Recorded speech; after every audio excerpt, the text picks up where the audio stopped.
Olá a todos, sejam muito bem-vindas e bem-vindos a esse segundo episódio do podcast sobre teologia terapêutica, produzido pelos alunos formandos da FATRI, as faculdades Quep Pacheco e Nossa Senhora de Todos os Povos. E hoje eu tenho a honra de receber três lindas e queridas colegas de turma para a gente falar de um tema muito interessante também dentro desse assunto que a gente está desenvolvendo da teologia terapêutica e da ciência trilógica. Hoje a gente vai fazer uma viagem, dar um mergulho mais aprofundado nos conceitos dessa ciência criada pelo Dr. Norberto Kepp. Meninas, sou tão feliz de vocês estarem aqui comigo. Sejam muito bem-vindas. Como é que tá? Terminando a faculdade agora? Muito trabalho? Muito trabalho.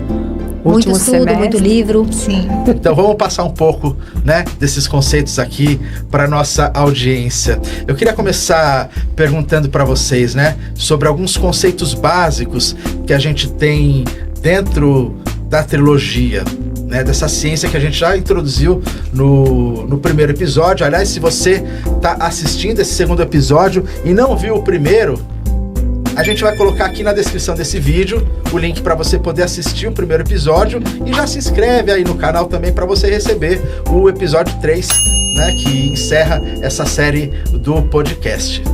Então, dentro desses conceitos, Maria Suzano, eu queria que você começasse explicando para a gente o que é a inversão dentro da ciência trilógica, como é que ela se manifesta?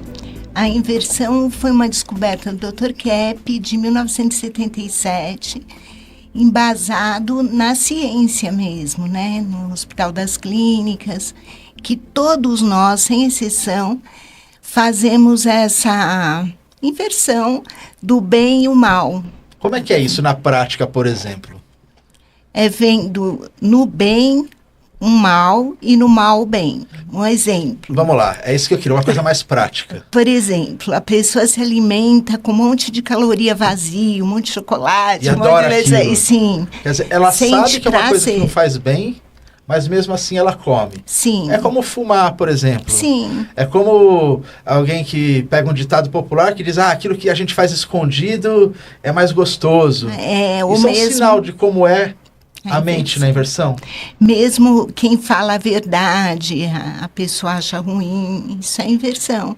Tipo, falar a verdade é uma coisa que não se deve fazer sempre, Você relativiza isso. E isso é um fenômeno que todo ser humano, ele já nasce chipado de fábrica, vamos falar assim, com a inversão existencial na alma. Sem exceção, Ele é invertido também por causa da inveja, A inveja, no sentido trilógico, ela é mais profunda, o sentido então, vamos raiz entender, da já palavra. Que a gente entendeu o que é a inversão existencial. Márcia, eu queria que você comentasse um pouco com a gente, Como é que é a inveja, depois a gente entender a inversão existencial, como é que a inveja se manifesta? É da mesma forma que a gente entende inveja, assim, no cotidiano? No caso, foi até legal aqui o que a colega falou sobre inveja. A inveja na trilogia analítica, ela é um pouco diferente daquela inveja que a gente conhece na sociedade, Que é no sentido mais de cobiça, de querer aquilo que é do outro, Isso, na sociedade ela tem a ver com cobiça, mas quando a gente fala na psicologia, a inveja, a etimologia vem do latim invidere, que significa não ver. In é negação, invidere é divisão. Exatamente. Então, a inveja dentro do conceito da trilogia é quando a gente não está enxergando alguma coisa.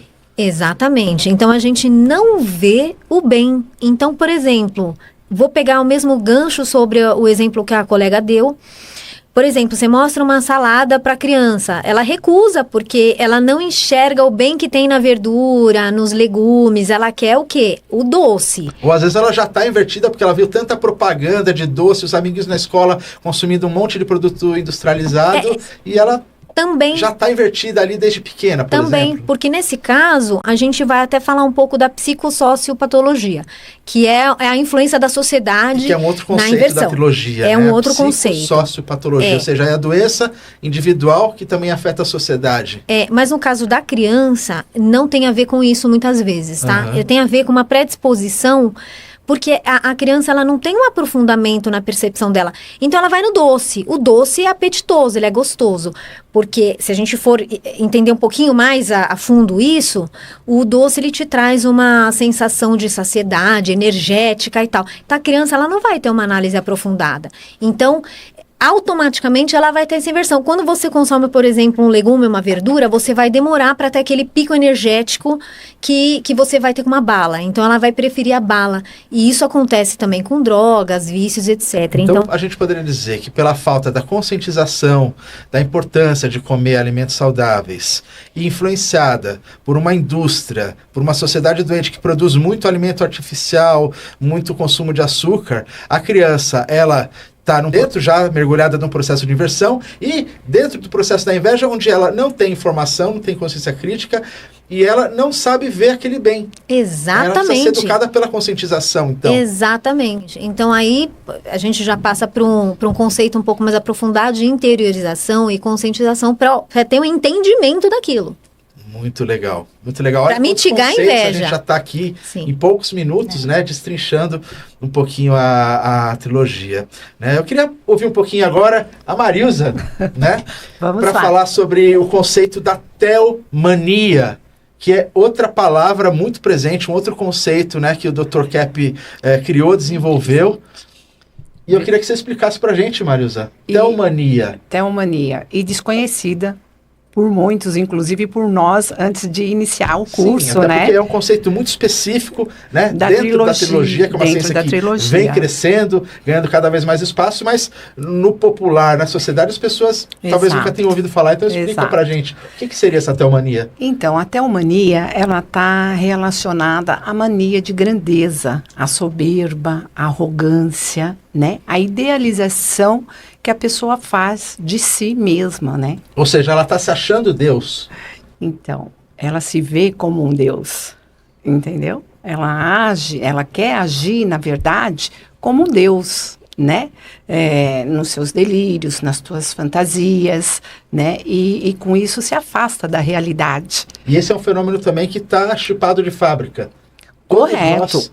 Todos nós, o Dr. Kepp fala que todos nós já nascemos, né, tanto com a inversão, quanto com a inveja e a teomania, porque a teomania está diretamente ligada ao processo de inversão e inveja, né? Então, isso já vem, nós já nascemos com isso, né? Queremos ou não aceitar essa condição, né? Isso e a teomania pode adoecer.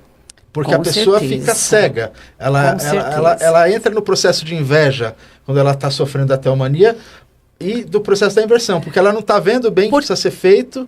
E mesmo porque, né, Paulo, ela não aceita ver os seus próprios erros, né? Seus próprios problemas.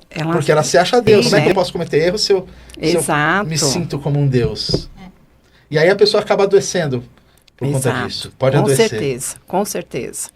Bom, aprofundando um pouco aí desses conceitos todos da trilogia analítica aplicada à teologia terapêutica, eu queria falar sobre a psicossomática. A psicossomática, que é uma palavra comum, as pessoas já conhecem um pouco mais, mas eu queria que vocês explicassem, né? A psicossomática, ela tem a ver com uma vida de espiritualidade sadia. E é esse um pouco o objeto de estudo da teologia terapêutica? Psicossomática é quando a gente sente no corpo alguma coisa que está acontecendo na alma. Então, a alma está doente, está triste, está ansiosa, angustiada, e você tem uma dor de cabeça, por exemplo. E aí a medicina organicista, o que ela faz? Ela te dá um remédio. Só para a gente explicar, que é um conceito, uma palavra um pouco diferente, medicina organicista seria a medicina tradicional que olha só para os órgãos, para o corpo físico. Sim. E aí você toma um remédio e para a dor de cabeça. Só que continua seu problema. Às vezes foi um problema de relacionamento que você teve, que ficou mal resolvido, e aí você fica energeticamente naquele padrão, né, de baixa frequência, você não resolve aquilo porque está num processo de inversão, está num processo de inveja, e aí você censura. Muitas vezes uma raiva. E aí acaba somatizando essa energia no corpo. A conta vai chegar. Daí a importância de perceber as emoções, né? Lidar com isso. E isso alivia os sintomas, só que o sintoma é uma coisa positiva. Porque você é um plim que te dá, que você pode ver, puxa, o que está acontecendo. Mas, em geral, as pessoas não querem ver os erros, não querem ver as dores. E isso faz parte da inversão que você explicou no começo do episódio. E muitas vezes projetam, né, Paulo? Projetam nos relacionamentos, nos amigos. Então, não quer lidar com aquela situação, com aquela patologia e ver no outro. Quer dizer, isso também é o processo da conscientização dentro dos conceitos, né? Sim. Que é olhar para o mal em vez de rejeitá-lo. Quando a gente olha, a gente pode curar. A gente pode bem, né? buscar o que fazer com aquilo. Sim. Esse é o processo terapêutico dentro do conceito da teologia trilógica. Sim. Marisa, você gostaria de complementar um pouco o que a Maria Suzana falou? Sim. No caso, na teomania, né?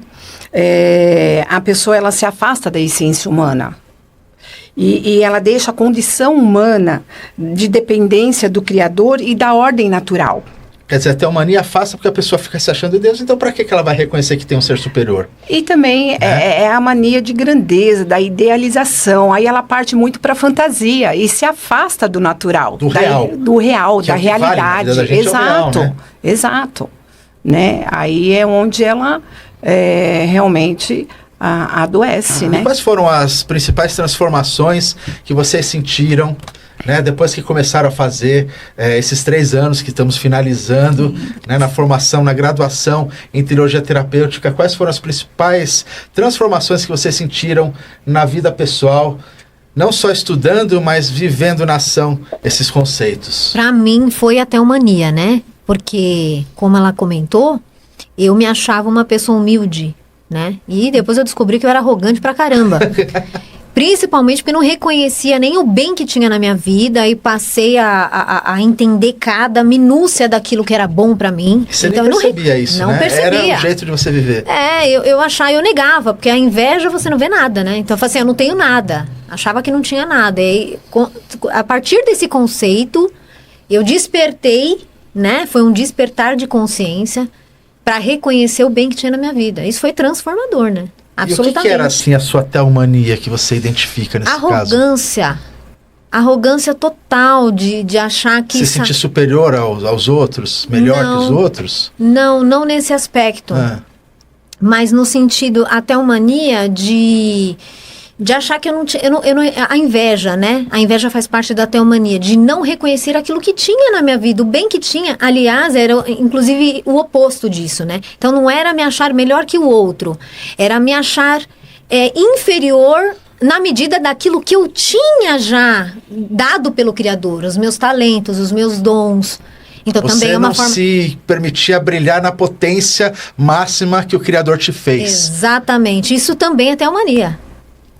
É negar o bem que você... E tem a ver com a inveja também, né? Sim, no fundo, Márcia, parece que todos esses conceitos trilógicos, eles acabam em maior ou menor grau se manifestando dentro das pessoas. Quer dizer, todo mundo tem, né, Sim, essas neuroses, vamos dizer grau. assim, em maior ou menor grau. Exatamente. E aí cada um é uma química que precisa se autocurar. E a consciência é a chave dessa cura, então.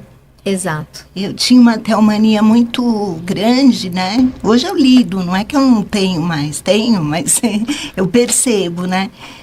Querer ser dona da verdade, de impor o que eu achava certo aos outros. Então, aí você vai percebendo, você vai tendo mais gratidão também, né? A gratidão também é uma chave de cura, né? Sim. E você, Marisa? Nossa, inclusive é tema do meu TCC, né? O medo de errar e o perfeccionismo, que está muito ligado à teomania, à inversão e à inveja. Né? Errar é humano, então se a pessoa é teomânica, ela acha que e nunca o vai perfeccionismo, errar. né? Mas de achar que ninguém vai fazer como eu. Ninguém faz melhor do que eu. Gente, só isso é eu tão comum, né? faço bem, então eu não vou delegar o outro, entendeu? E tanto é que eu tive muita dificuldade ao longo da minha vida de ter pessoas para me ajudarem, me auxiliarem, porque eu não achava ninguém capaz. Eu era a única capaz. Nem aceita ajuda, né? Então isso é claro que é um processo, né, Paulo? A gente com o tempo vai trabalhando, vai interiorizando, vai conscientizando e vai, né, aliviando, não que a gente sane, né? Mas a gente entra num estado de tranquilidade e equilíbrio. Entendeu? E aí essa paz também é a parte da cura, né? O universo de Deus é o universo da paz. Sim, porque tá ligado ao reino de Deus. O que é o reino de Deus, né? Ele consiste na paz, na alegria e no gozo do Espírito Santo. Então, quanto você entra, né? Nessa fase de tranquilidade e equilíbrio, você tá entrando na paz. Você está entrando na alegria, você está entrando, né, no gozo, né, daquela paz, daquela alegria. Então, isso é muito maravilhoso. Puxa, que legal. Infelizmente, o nosso tempo é curto, mas eu queria dizer que, assim, adorei, meninas, compartilhar todos esses conhecimentos. Eu espero também que a nossa audiência tenha gostado. E eu convido você que acompanhou esse episódio, mais uma vez, para curtir esse vídeo, para compartilhar, deixar os seus comentários, diz o que você gostou, se você tem alguma dúvida. E não perca que temos mais um episódio nessa série sobre teologia terapêutica e ciência trilógica. Então, eu encontro vocês no próximo vídeo. Obrigado pela sua audiência. Valeu!